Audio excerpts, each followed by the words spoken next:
Gran Ciudad. Análisis serio sobre los hechos más importantes que ocurren en nuestra región. Entrevistas con los protagonistas de la noticia, informes especiales y crónicas basadas en la investigación diaria.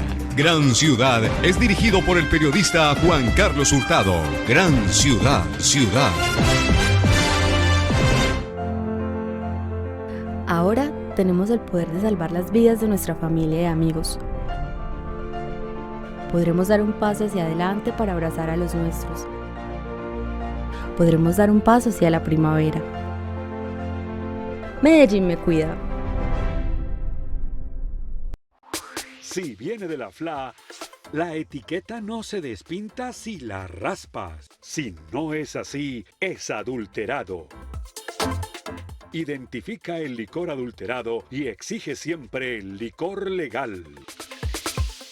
Una campaña de la Fábrica de Licores de Antioquia. Unidos, Gobernación de Antioquia. Futuro sostenible en movilidad activa para el Valle de Aburrá. Construimos 10,8 kilómetros de ciclorrutas en Medellín, Bello, Copacabana, Girardota y Barbosa. Área metropolitana del Valle de Aburrá. Somos Futuro Sostenible.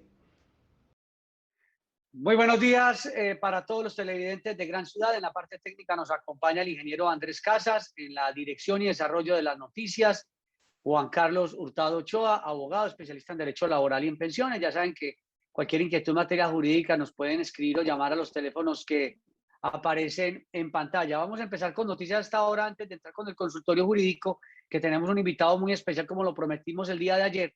Y es que ayer manifestamos que se nombró el alcalde ad hoc para el proceso de revocatoria contra el alcalde Daniel Quintero Calle, alcalde ad hoc que se encargará de vigilar que todo el proceso se cumpla de manera transparente. Y estamos hablando que fue nombrado Juan Pablo Díaz Granados, eso lo dijimos ayer, pero la noticia que faltaba por establecer era la entrega de los formularios por parte de la registraduría para iniciar el proceso de revocatoria. En horas de la mañana ya se entregaron los formularios, nos lo informó Julio Enrique González Villa, uno de los miembros de los comités de revocatoria.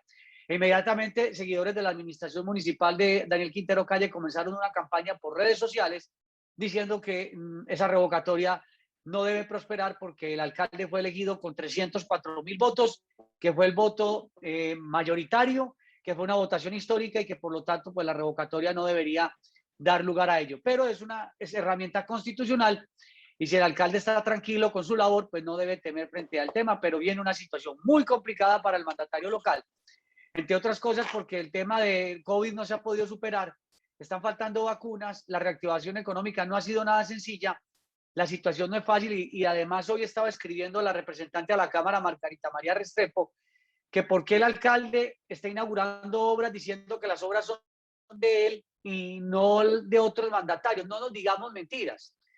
Ningún alcalde que inaugura una obra dice, es que este alcalde, esta obra la estoy inaugurando, pero la empezó fulano de tal. Yo nunca había Fajardo diciendo, esta obra de Metrocable que voy a inaugurar fue iniciativa de Luis Pérez Gutiérrez, ni nunca había Aníbal Gaviria en ese plan, ni en ninguno de los anteriores alcaldes lo he visto yo en ese plan, ni los gobernadores. Yo no vi a Luis Pérez Gutiérrez inaugurando la obra Túnel de Oriente diciendo, es que esto fue gracias a Luis Alfredo Ramos Botero. Pues nunca lo escuché diciendo eso. Entonces, bueno, hay que revisar qué pasa. La revocatoria va caminando, ya empezaron muchas trabas para empezar el proceso, pero ya van a arrancar. Bueno, dicho esto, empecemos con el tema que nos trae hoy aquí. Y está relacionado con la invalidez.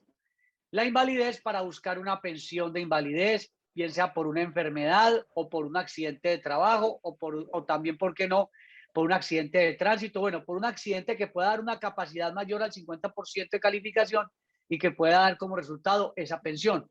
¿Qué ocurre generalmente? Que hay personas que les dicen, mire, es que la fecha suya de estructuración no coincide con las semanas que debió haber cotizado, entonces se forma un problema allí.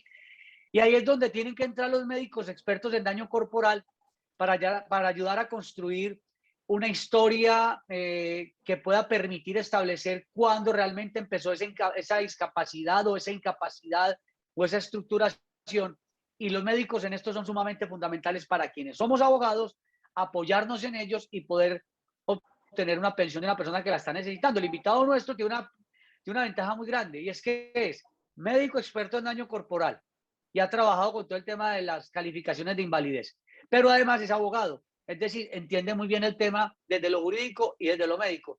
Estamos con el doctor Juan Diego Zapata. Doctor Juan Diego, muy buenos días y bienvenido a Gran Ciudad. Buenos días, Juan Carlos, ¿cómo te va? Muy bien.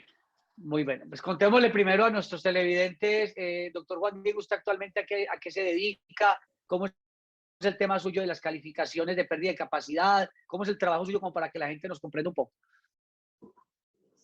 Bueno, trabajo como perito, pues auxiliar de la justicia, como con los peritos que hacemos valoración del daño corporal. Somos médicos dedicados a esta área, una especialización en salud ocupacional y hacemos valoración de la pérdida de capacidad laboral de acuerdo a los baremos que se tienen en Colombia para este fin, que pues en el momento está vigente el decreto 1507, pero hay casos que vienen en procesos de calificación y procesos judiciales previos donde habrá que tener en cuenta baremos anteriores, como es el decreto 917 del año 99. Perfecto. Doctor, cuando una persona quiere hacer un proceso de calificación de pérdida de capacidad de invalidez, es decir, tuvo un accidente de trabajo, una enfermedad, un accidente de tránsito, esa persona cómo debe empezar el proceso de calificación, porque uno le dice, ¿dónde voy? ¿Dónde el médico tratante? ¿Voy al fondo de pensiones? ¿Voy a la ARL? ¿A dónde van? Y en principio, ¿qué es lo que debe hacer un paciente para empezar ese proceso de calificación? Pues eso tiene un debido proceso dentro de todo el régimen de seguridad social.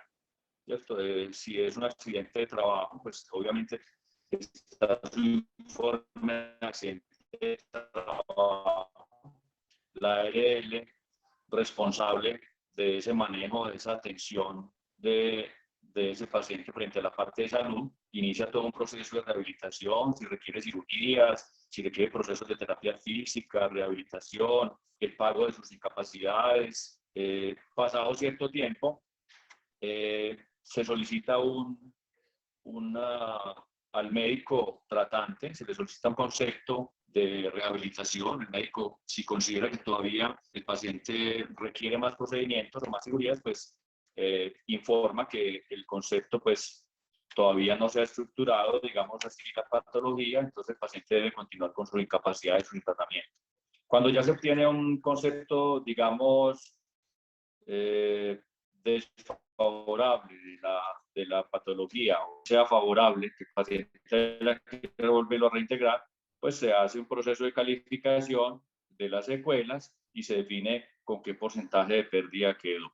Si ese porcentaje es al 5%, pues el paciente, digamos, se le hace un pago por parte de la ARS, estamos hablando de un accidente laboral o una enfermedad laboral, a partir del 5% y menos del 50% se le hace un pago único de unas prestaciones derivadas de acuerdo a ese porcentaje.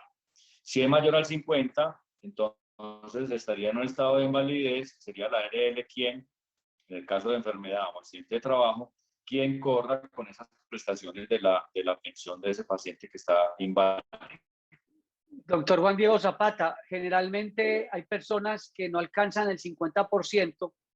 Y cuando hemos conversado con usted, dice, Juan Carlos, a veces la Junta Regional de Invalidez o la Nacional pueden haber obviado algunos aspectos relevantes en la calificación. Entonces, cuando la persona apela al dictamen y dice, no, es que no estoy de acuerdo, no es decir simplemente no estoy de acuerdo, sino revisar con argumentos la historia, porque a veces ustedes pueden encontrar como médicos, mire, pero aquí no se tuvo en cuenta que esta persona, por ejemplo, venía sufriendo de un tema psicológico que no se incluyó porque se concentraron solamente en la valoración de la rodilla o de un aspecto físico y no mental, por ejemplo, que se pudo haber incluido. Sí, hay que ser muy juiciosos los abogados y los pacientes en que todo el material de historias clínicas que se tenga se remitan a la entidad que va a hacer la calificación, sea la EPS, la ARL, el fondo de pensiones o incluso las juntas, porque a veces se encuentran, digamos, historias y clínicas incompletas donde pues no es a veces responsabilidad de la entidad en omitirlo, sino que el paciente como tal no llevó el material. Y estamos obligados, de acuerdo a la norma, los peritos y las mismas entidades calificadoras, a que todas las patologías que califiquemos tengan que tener un soporte en la historia clínica. No es simplemente un concepto personal o hallazgos al examen físico. Nosotros simplemente el examen físico corroboramos que lo que está en las historias clínicas, digamos, es acorde más o menos a lo que el paciente está padeciendo. Ocasionalmente las entidades a veces pueden cometer errores o fallas de omisión en algunos diagnósticos o subvalorarlos o a veces sobrevalorarlos. Si el paciente no está de acuerdo, se le da un término de más o menos unos 10 días en el que él puede decidir si apela o si un recurso de posición frente a la Junta Regional. La norma pues ratifica el dictamen y si se solicitó la apelación, pues remite el expediente a la Junta Nacional y es la Junta Nacional quien debe revisar de nuevo el paciente. ¿Qué obligación tiene la Junta Nacional? Que hay casos que han tocado, que a veces revisan solamente el dictamen de la Junta Regional, como son superiores jerárquicos, a veces actúan como dentro de la segunda instancia, entonces actúan solamente como revisión del dictamen previo. Y no es así, la Corte los ha obligado dentro de unas reglas muy claras que se tienen para el proceso de calificación de que el paciente debe ser revisado completamente de nuevo. O sea, si esas historias que faltaron o esos exámenes que hicieron falta para la Junta Regional, el paciente los aporta a la Junta Nacional, pues la Junta Nacional tiene la obligación de incluir esos nuevos exámenes y tomar de acuerdo a ello una nueva calificación si considera que esos diagnósticos sí eran calificables y fueron omitidos por la Junta Regional, porque los omitió o porque en realidad no tuvieron el soporte documental para su momento. Doctor Juan Diego Zapata, importante explicarle a nuestros televidentes que la pensión de invalidez funciona de la siguiente manera. La persona tiene que haber cotizado mínimo 1 año en los últimos 3 años antes de la enfermedad o el accidente, tanto en fondo privado como en Colpensiones. Pasa muchas veces que usted dice, bueno, tiene una calificación superior al 50%. Cuando van a revisar en los últimos 3 años, no están esas 50 semanas, no está ese año. Se pierde esa pensión. Entonces ahí es cuando viene el trabajo de la estructuración.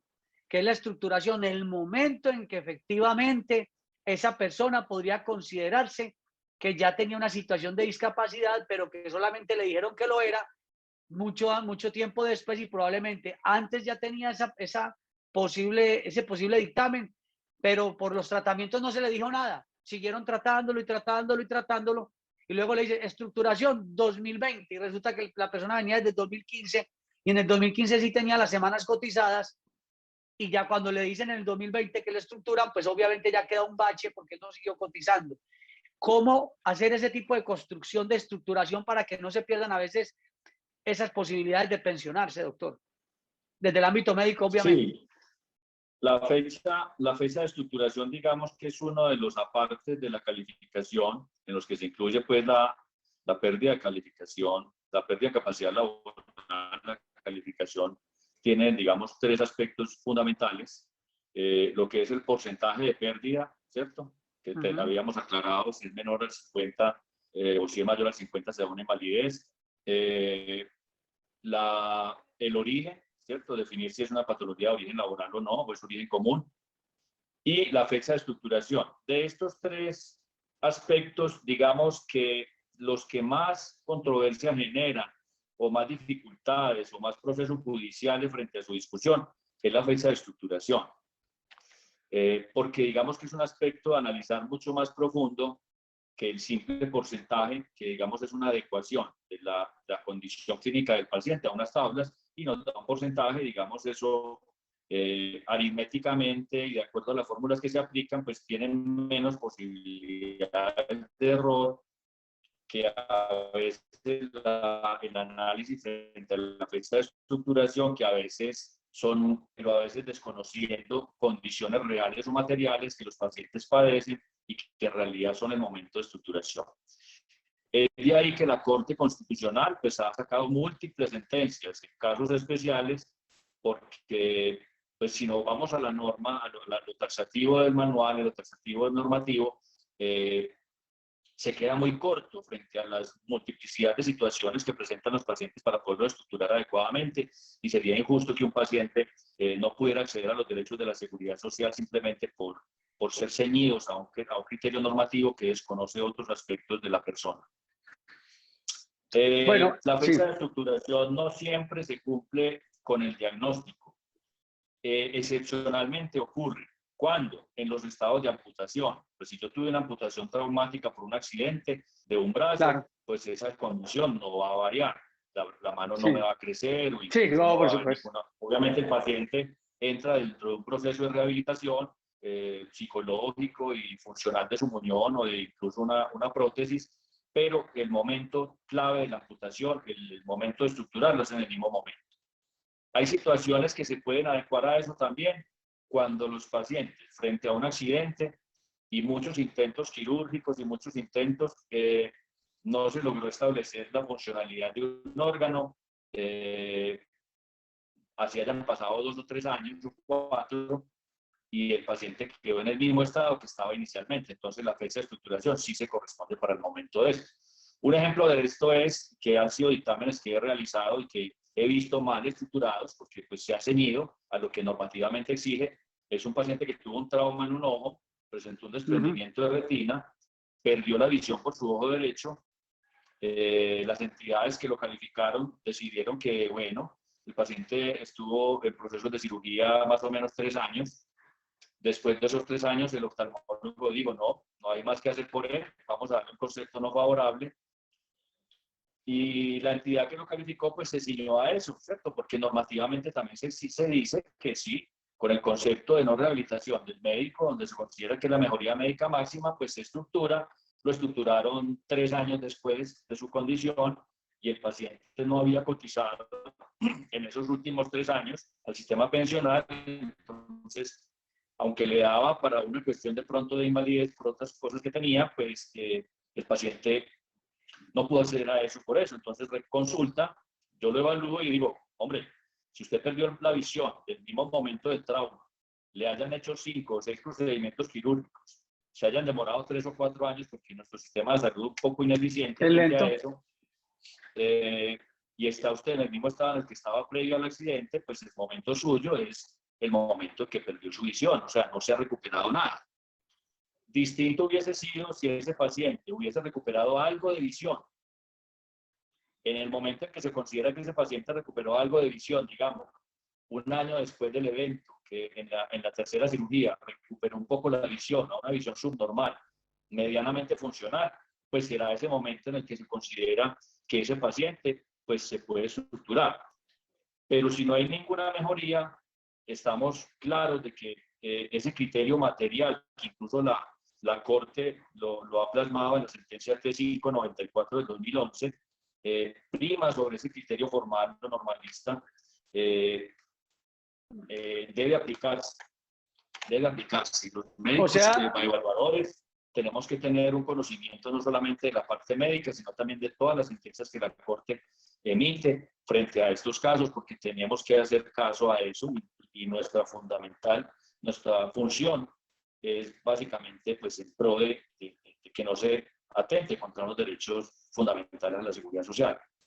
es que, doctor Juan Diego, para explicarle a los televidentes, porque esto puede ser también como muy técnico cuando le dicen estructuración y no sé qué estructuración, momento en el que hay un tema que dicen no rehabilitación. Entonces el médico tratante de la EPS le dice, no le doy concepto de no rehabilitación todavía porque vamos a seguirle trabajando y trabajando y trabajando. Después de un tiempo importante, dicen, sí, definitivamente no hay rehabilitación, pero ese paciente no siguió haciendo cotizaciones al sistema porque no tenía capacidad económica.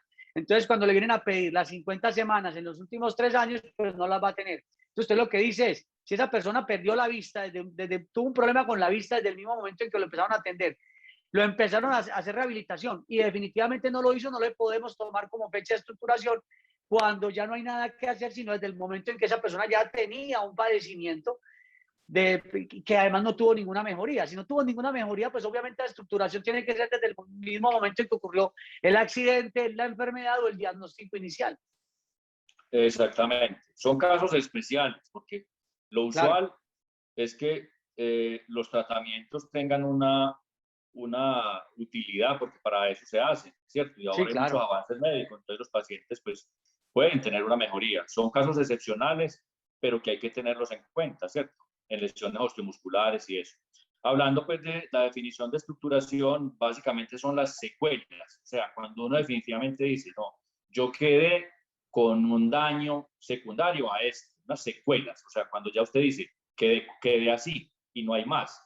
Entonces, esa básicamente es lo que se considera la estructuración, es basada en las secuelas. Por eso no se puede calificar los pacientes cuando están en ese proceso de tratamiento. Un paciente que tiene una fractura, una lesión en su rodilla, lo operaron hace 4 meses, no ha terminado su proceso de rehabilitación, pues no se puede calificar, porque claro, pues primero el porcentaje nos va a dar de pronto sesgado, va a dar un porcentaje mayor al que va a ser realmente de sus secuelas. Entonces habrá que esperar que termine todo su proceso y que se establezca en realidad si sí quedó una limitación o no, el porcentaje de esa limitación, y ahí es donde a veces uno, sobre todo en las lesiones osteomusculares, pues generalmente estructura cuando el médico evaluador ratifica esa condición, ¿cierto? O verifica que en realidad esa limitación quedó estable, o si en la historia clínica aparece algo de que la misma limitación que tenía en su última historia se corresponde con la que yo hice en la evaluación médica, entonces se puede estructurar allí.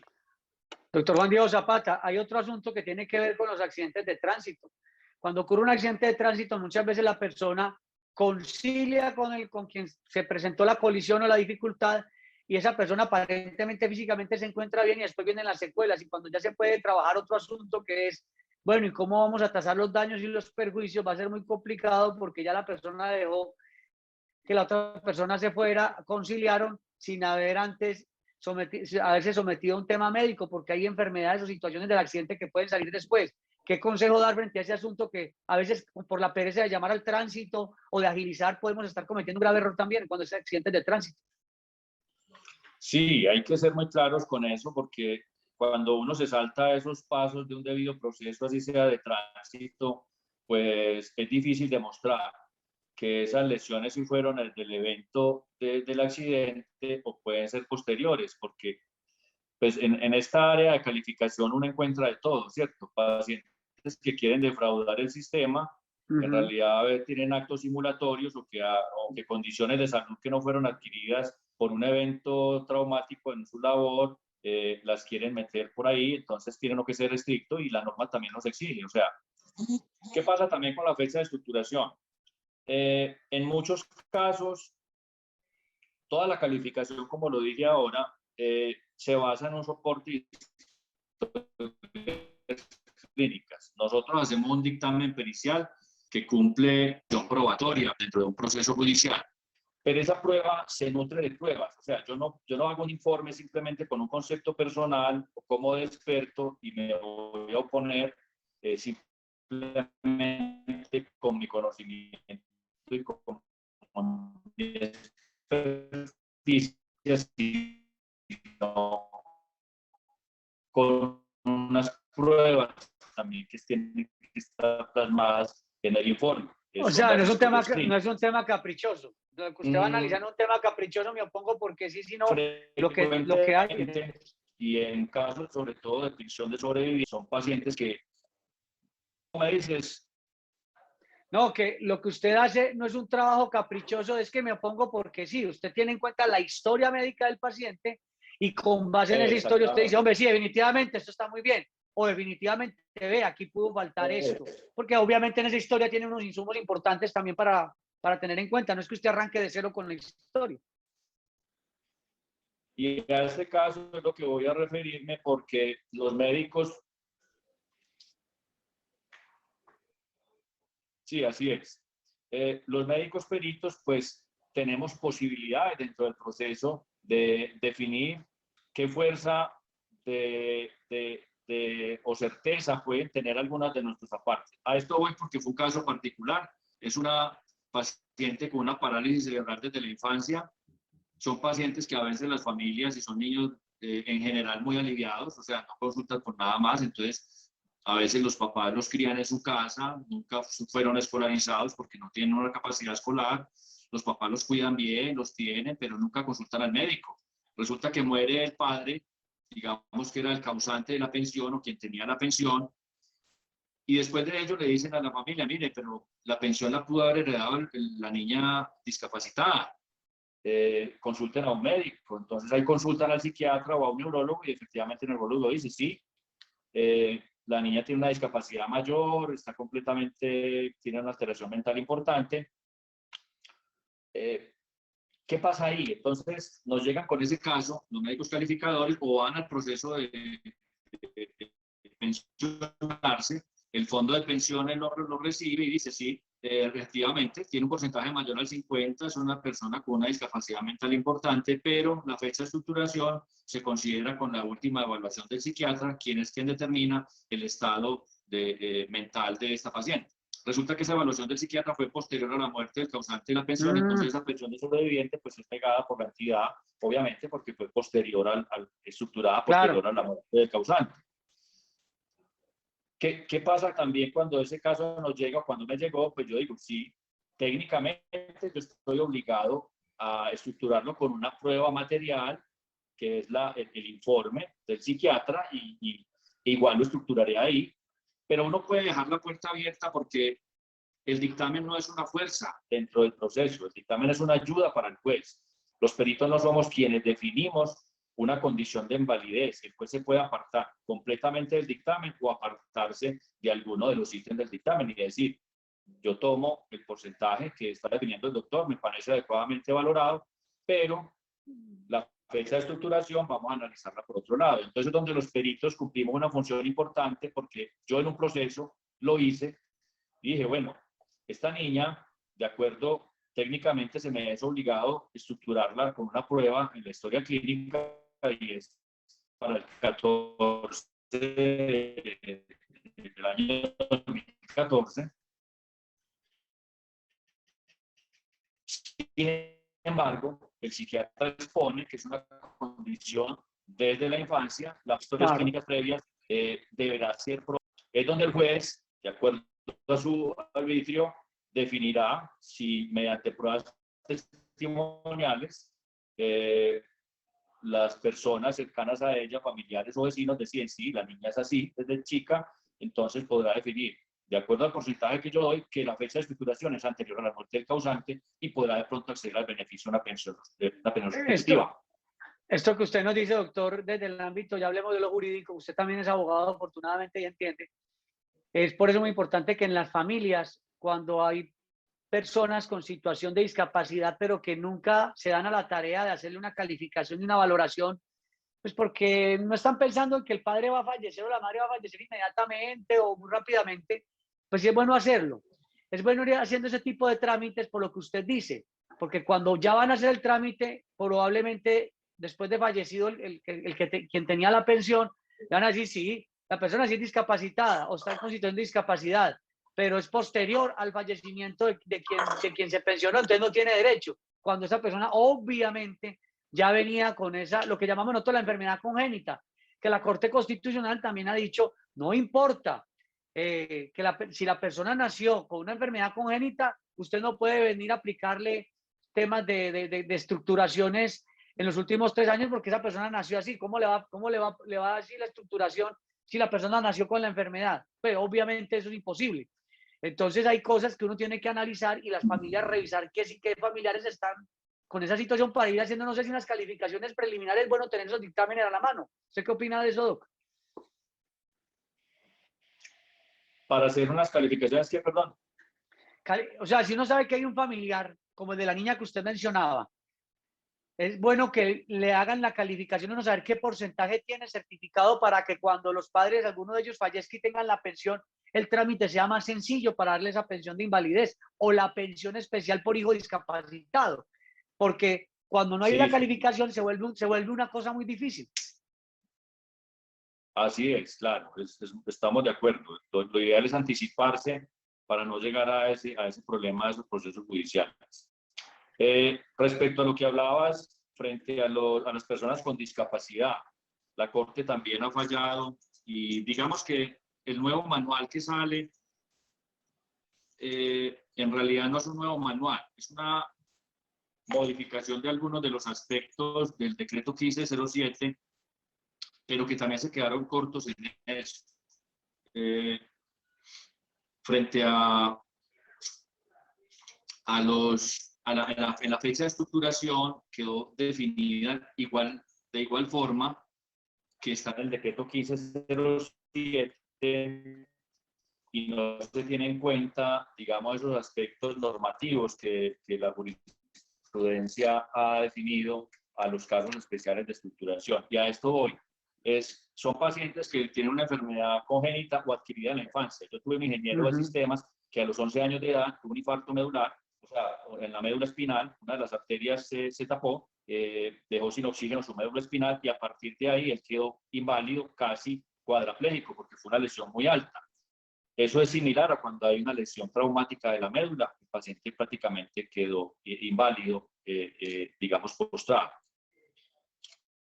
Estudió su bachillerato, su carrera en ingeniería de sistemas, trabajó como ingeniero de sistemas muchos años y cuando ya se estaba, digamos, con otras dolencias de salud, su espalda, dificultades a nivel de los genitales y otras situaciones, el hombre consideró que ya le estaba dando mucha dificultad su trabajo, se hizo calificar y lo estructuraron a los 11 años de edad, cuando tuvo el evento. Obviamente no había cotizado al sistema, no estaba en una etapa laboral, le negaron esa pensión en base a eso y cuando yo lo evalúo, pues hombre, considero que este paciente cotizó al sistema de salud y la Corte ha definido sentencia frente a eso, lo que es una capacidad laboral residual y por su invalidez en el momento de un evento fuera de la infancia. Porque uno encuentra incluso vendedores de lotería en sillas de ruedas o sí, claro, trabajando en un call center en silla de ruedas, como este señor que fue ingeniero de sistemas, tiene una capacidad laboral residual que le permitió cotizar al sistema pensional durante un tiempo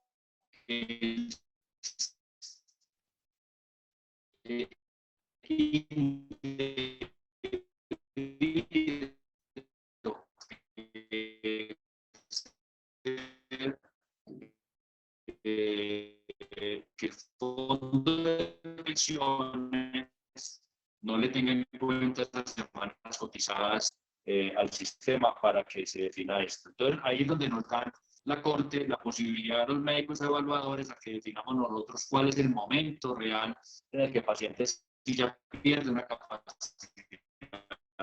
total de trabajo, o sea, esa pérdida, esa capacidad residual, para definir una fecha de estructuración posterior y que el paciente con esas semanas puede hacer el beneficio de una pensión de invalidez. Ese tema que usted toca, doctor Juan Diego Zapata, es sumamente importante porque hay personas que están en situación de discapacidad. Sí. ¿Lo escucho, doc? Bueno, ahí vamos a ir a una corta pausa. ¿Se fue la señal, Juan Carlos? Sí. No solo son titulares de noticias, momentos de angustia y tensión por mantener con vida a nuestros seres queridos, mascarillas que tallan rostros, hacen parte de la rutina del personal médico desde hace más de un año. Sus largas jornadas, turnos diurnos y nocturnos, fines de semana y fechas especiales, tiempo limitado con sus seres queridos, sus vidas también importan. Las cifras de muertos no son simples números, son vidas que se apagan, personas a quienes no veremos nunca más. Por eso cuídate aunque nadie te vea. Cuidarnos es tarea de todos. Ellos también necesitan un respiro. No es solo por ti, es por todos. Consejo de Medellín, somos tú y yo. Compre la naranja, la mora, el aguacate. Lleve también el pollo, el quesito, la leche, el tomate de aliño, la cebolla junca y los limones. En Antioquia existen más de 800 asociaciones de productores agropecuarios. Ellos conocen el campo, lo trabajan y lo cuidan cada día para que los alimentos lleguen a nuestra mesa. Apoyemos a nuestros campesinos. Compra local. Unidos, Gobernación de Antioquia. Vigilamos y controlamos los recursos públicos, haciendo énfasis en la evaluación de las políticas públicas y la protección de los recursos naturales, con la participación activa de la comunidad para un desarrollo sostenible. Contraloría General de Medellín, control eficiente en ciudad sostenible. Bueno, gracias a todos los televidentes que siguen conectados con nosotros. Ha habido de pronto algunas dificultades con el internet, pero ustedes saben que esto es una lotería. Con el doctor Juan Diego Zapata, médico y abogado, quien ha estado hablando con nosotros en temas de la pensión de invalidez y todas esas arandelas que se dan con ello. Doctor Juan Diego, continuemos a ver si nos da la conectividad para ver si podemos seguir aclarando dudas. Sí, señor. Ya, lo escucho mejor. Continuemos. Muy bien, entonces lo que usted decía era que había personas que estaban en situación de discapacidad y que lograban trabajar un tiempo y hacer cotizaciones al sistema, pero cuando ya iban a hacer una valoración para pedir la pensión de invalidez le decían, no, pues usted trabajó. Dice, un momentico, yo trabajé, pero no significa que por la capacidad que yo tenía que trabajar no tenía la pérdida de capacidad que me diera más del 50%. Ahí viene un lío con eso.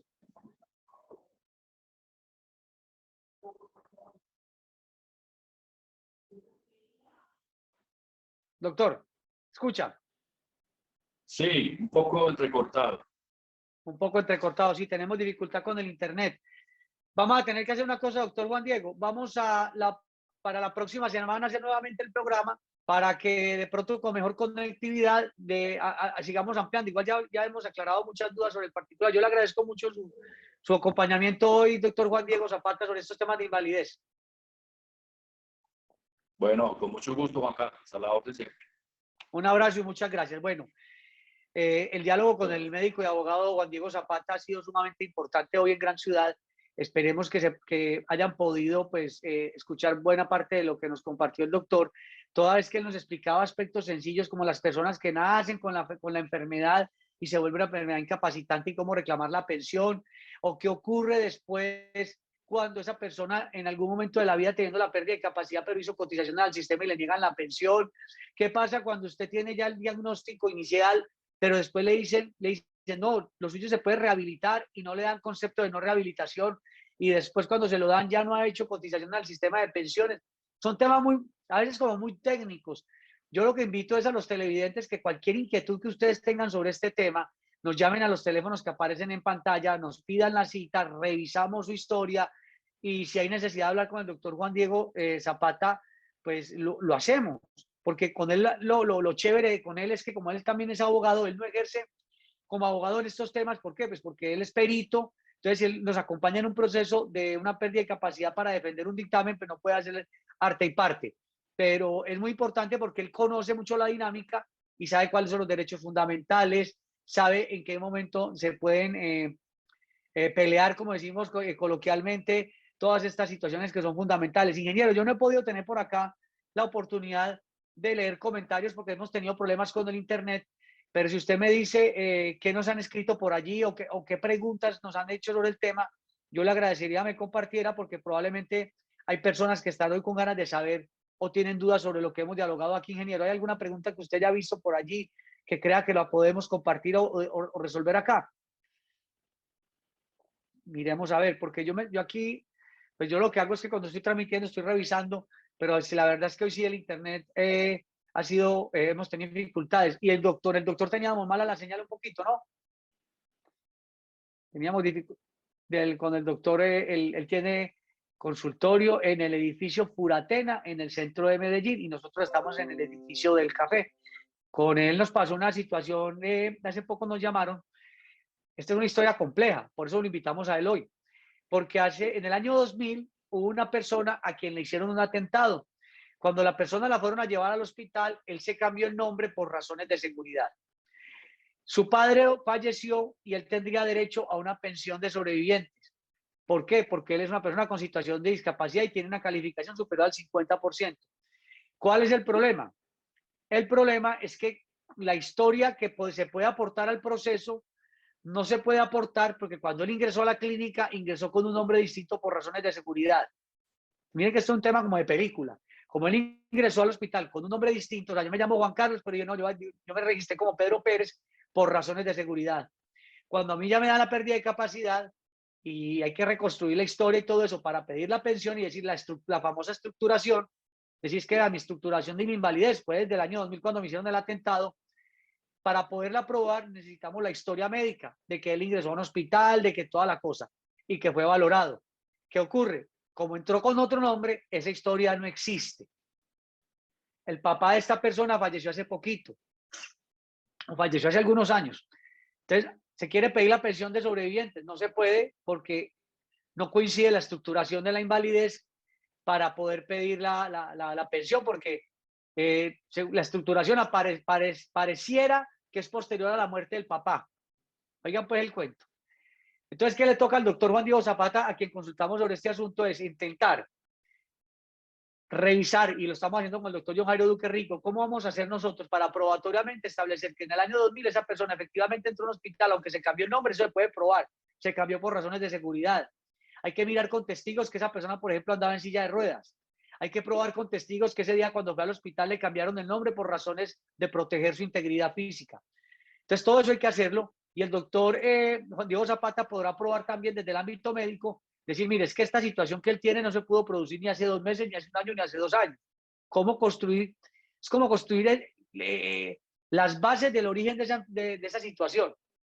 Hagamos de cuenta que es un antropólogo, un arqueólogo buscando historia y construyendo historia.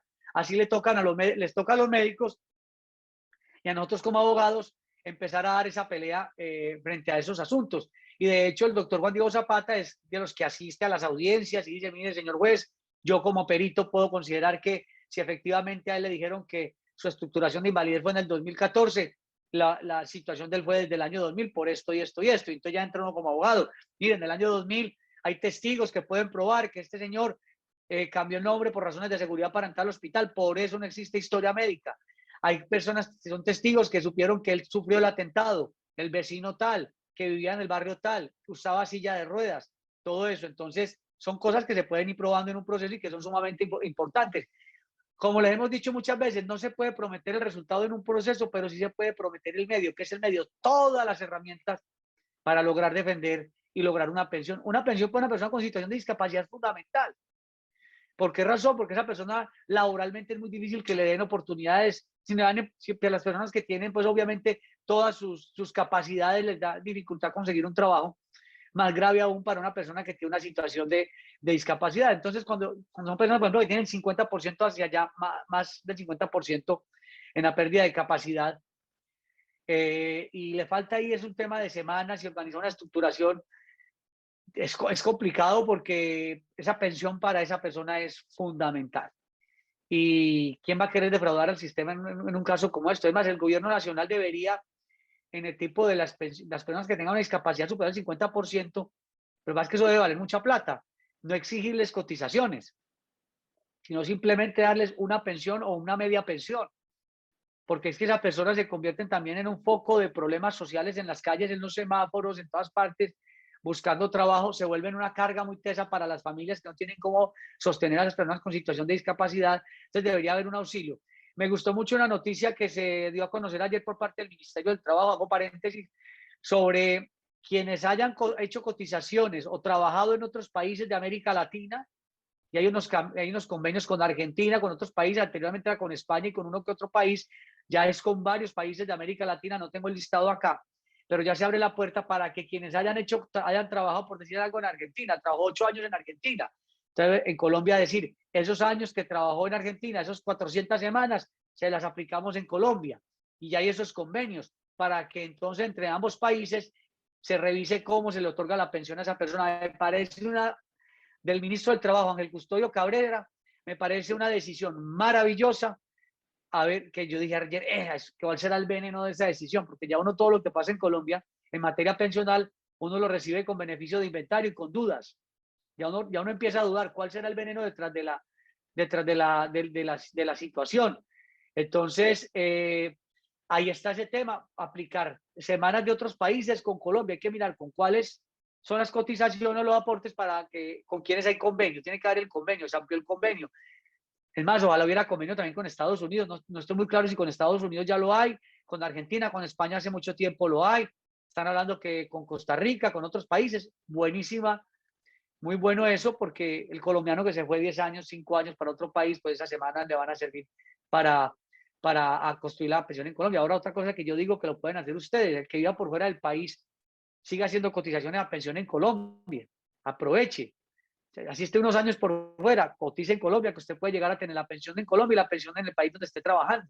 Puede tener dos pensiones, no son excluyentes, son compatibles ambas. Así que no hay problema en ese sentido. No sé, ingenieros, si ya hay preguntas sobre el tema. Hagamos el intento, porque hasta el WhatsApp aquí lo tengo bastante congelado. Pero el problema, ¿sabe cuál es? Que me aparecen al revés las preguntas. Si usted quiere, léamelas por el interno y yo las voy repitiendo acá. Entonces, porque sí sería muy chévere uno poder. Bueno, sí, ya vamos. Ahí estoy mirando pues los saludos de los televidentes, de Katia Milena, de Pablo Londoño, Luis Fernando Hernández. Miremos a ver si podemos poner pantallazo de preguntas como tal. A ver, por acá nos decía Francisco Solís Enciso. Bajemos un poquito esa pregunta, a ver, yo la puedo ver con mayor facilidad. Vamos a ver acá. A ver, aquí ya yo creo que ya puedo. Dice, buenos días, Juan Carlos. Gracias a ti, al equipo de trabajo, por la información. Esa campaña de desconocer lo democrático y lo correcto no la hace bien a Quintero. Su campaña, desconociendo la revocatoria, se venía a esperar. ¿Cuánto le costará al municipio desde sus recursos esa campaña de choque revocatoria? Si es muy duro para el alcalde, hablando, ya el hombre habló de la revocatoria aquí en Televidente, es que eso para el alcalde es un tema muy complicado ahora. Es muy complicado eso ahora. Vamos a mirar otra pregunta acá. Vamos a ver. Felicitaciones, Juan Carlos. Nos saluda Carlos Manuel Mosquera. Una pregunta. Felicitaciones, por favor. ¿Me pueden explicar detalladamente en qué ley o decreto nacional está referenciado si un pensionado estatal o pensionado independiente puede trabajar como monitor o instructor o entrenador deportivo, docencia con contrato por OPS o contrato de prestación de servicios técnicos, servicios profesionales con una entidad pública, alcaldía, deportes, gobernación? Por favor. Bueno, yo aquí el decreto pues no lo tengo a la mano. Es que una pregunta bastante larga. Yo le voy a decir algo. Lo voy a explicar la generalidad. Yo puedo ser pensionado, pero el hecho de que yo sea pensionado no me impide que pueda tener un contrato de prestación de servicios con una entidad pública. Yo soy pensionado, Juan Carlos Hurtado. Me llaman de la alcaldía de Medellín y me dicen, Juan Carlos, necesitamos contratar a usted para que nos preste un servicio en la alcaldía como profesional en el derecho o en el periodismo.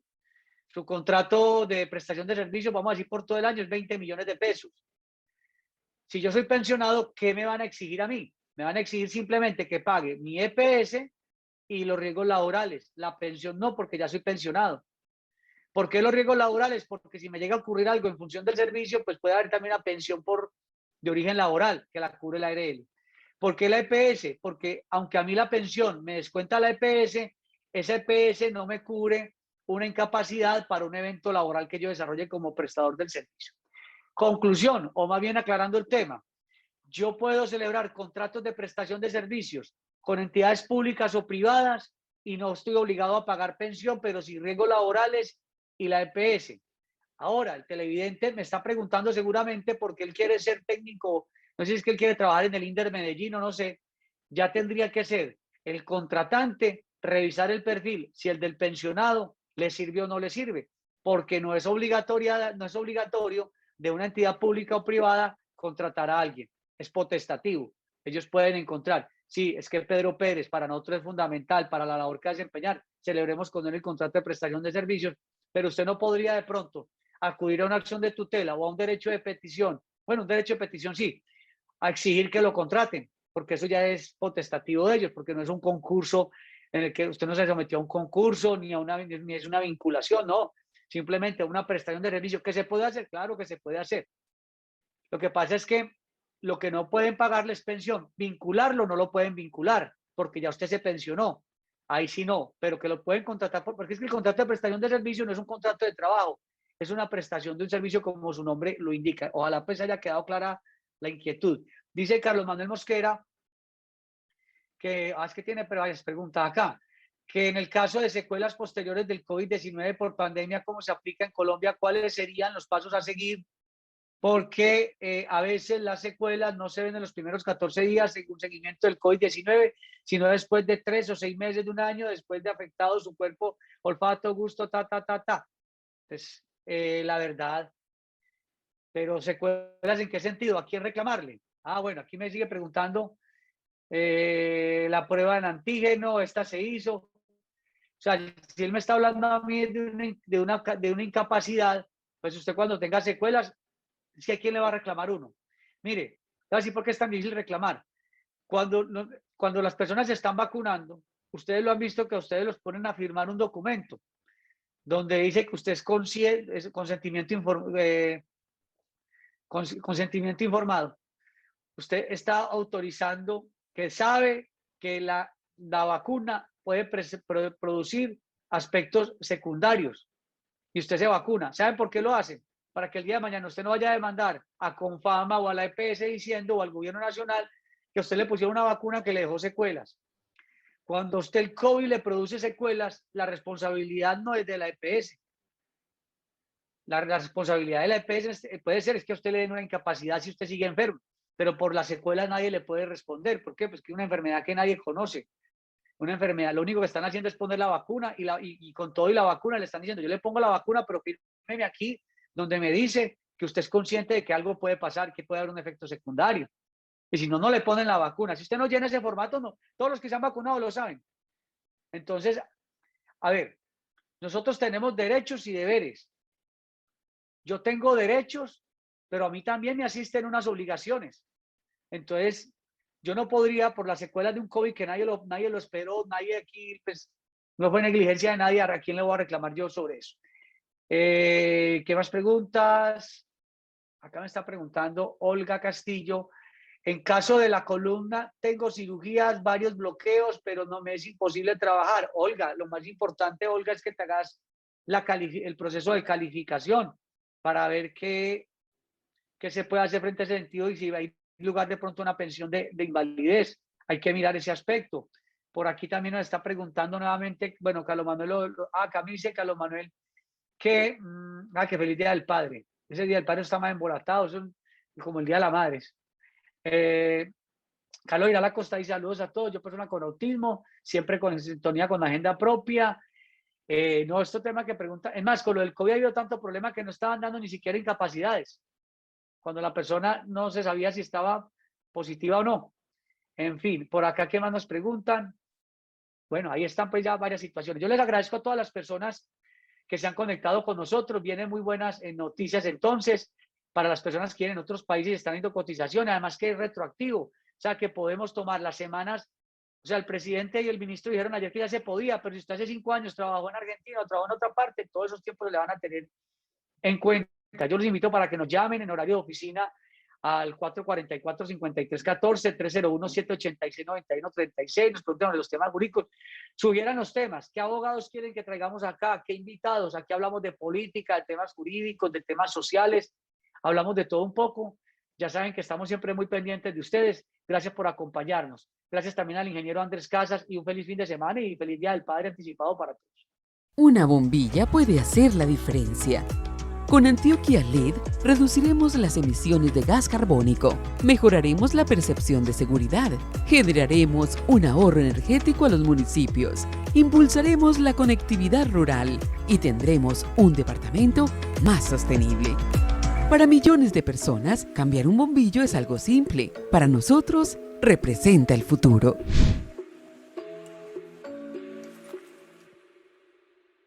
SENA abre la quinta convocatoria para formación presencial y a distancia, del 1 al 10 de junio, con 67.000 cupos para colombianos y extranjeros con residencia o permiso para formarse.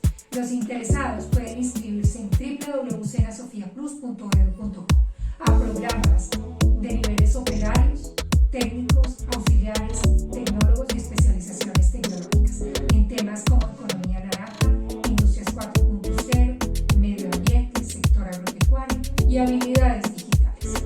Estos programas, adicional al componente técnico, tienen componente de innovación, creatividad, emprendimiento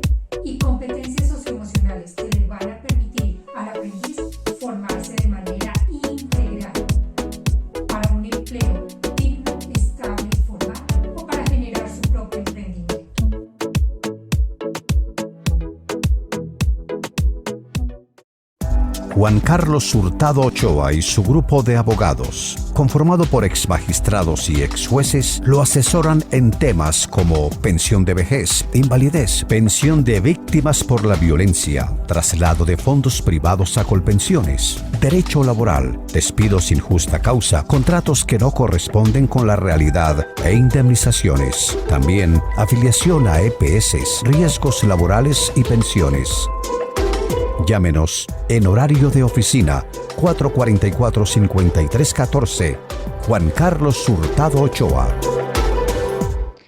Futuro Sostenible son obras de desarrollo para el Valle de Aburrá, Regional Oriental Norte, fases 2, 3 y 4. Inversión 155.000 millones de pesos, 3,9 kilómetros. Área metropolitana del Valle de Aburrá. Futuro Sostenible. Ahora tenemos el poder de salvar las vidas de nuestra familia y amigos. Podremos dar un paso hacia adelante para abrazar a los nuestros. Podremos dar un paso hacia la primavera. Medellín me cuida. Vigilamos y controlamos los recursos públicos, haciendo énfasis en la evaluación de las políticas públicas y la protección de los recursos naturales, con la participación activa de la comunidad para un desarrollo sostenible. Contraloría General de Medellín, control eficiente, ciudad sostenible. Gran Ciudad. Análisis serio sobre los hechos más importantes que ocurren en nuestra región. Entrevistas con los protagonistas de la noticia, informes especiales y crónicas basadas en la investigación diaria. Gran Ciudad es dirigido por el periodista Juan Carlos Hurtado. Gran Ciudad.